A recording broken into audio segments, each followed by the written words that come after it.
The emperors of ancient Rome could be cruel and ruthless, but they were never safe. With the stakes so high, danger was never far away.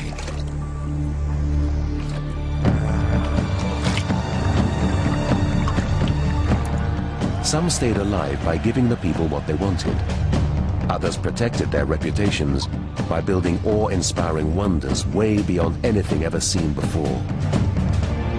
Rome became like nowhere on earth. It had shopping centers and health spas, a road system, running water, and sanitation.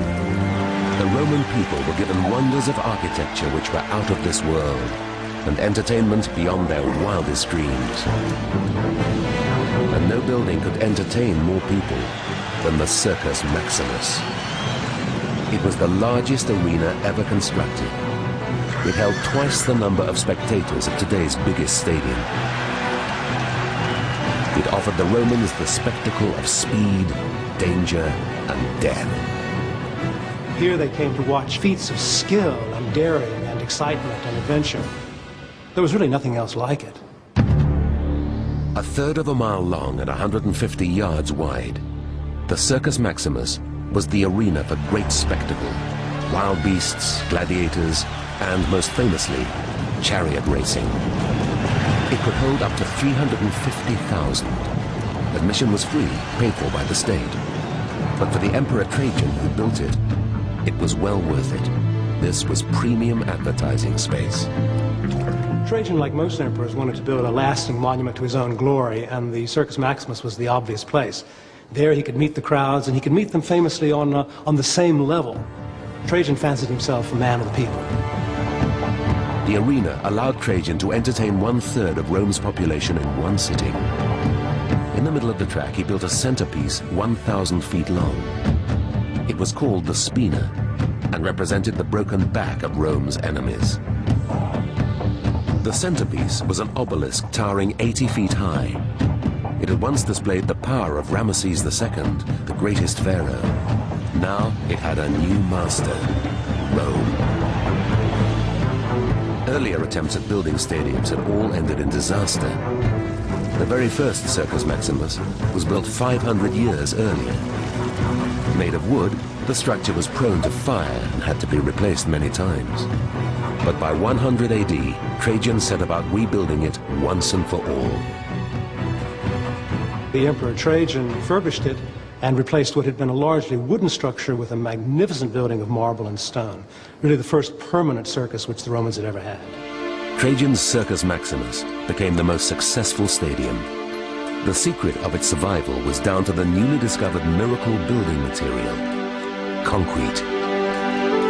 This magical mixture was to liberate architecture, and the Romans were the first to develop it.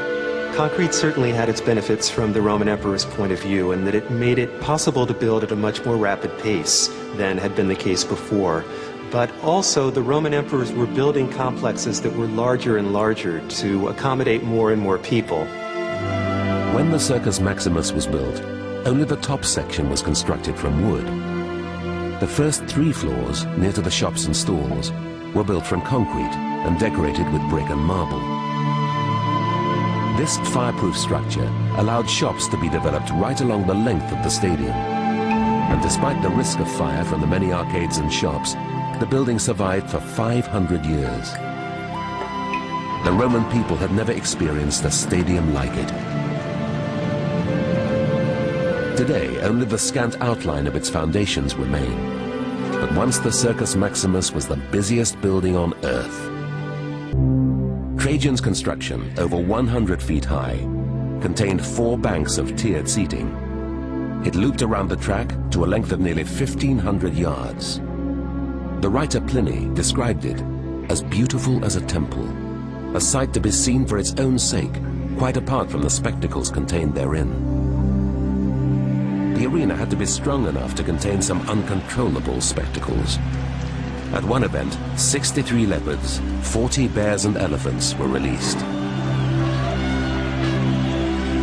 To increase crowd safety, a ditch was dug running 10 feet wide and 10 deep, all around the edge. The Emperor Nero introduced a barrier covered in smooth ivory, which revolved when touched and allowed animals no grip to climb it. It meant the action could take place right in front of the spectators. The Circus Maximus was so large, it needed spectacle on a grand scale, and nothing gripped the Roman crowds more than chariot racing. The race begins when a handkerchief is dropped, signaling its start. The gates open, all 12 chariots emerge at once. They have to stay in straight lines for a few moments, and then at a certain point they're all allowed to go as they like. They then race hell for leather for 7 times around the circus, and finally across the finishing line, which is opposite the imperial box where the emperor sat. Just like motor racing today, the course was being continually updated. The most dangerous parts of the track were the corners, where the teams cut the shortest course around a turning post. Chariots would collide and charioteers would be trampled underfoot. 50 die every year. If they managed to survive, charioteers became glamorous superstars. Spectators placed bets on the different colored teams. Men, women and children would watch the racing. The Circus Maximus made the Emperor Trajan popular, but he didn't stop there. He became one of Rome's greatest builders and went on to construct another wonder of architecture called Trajan's Forum.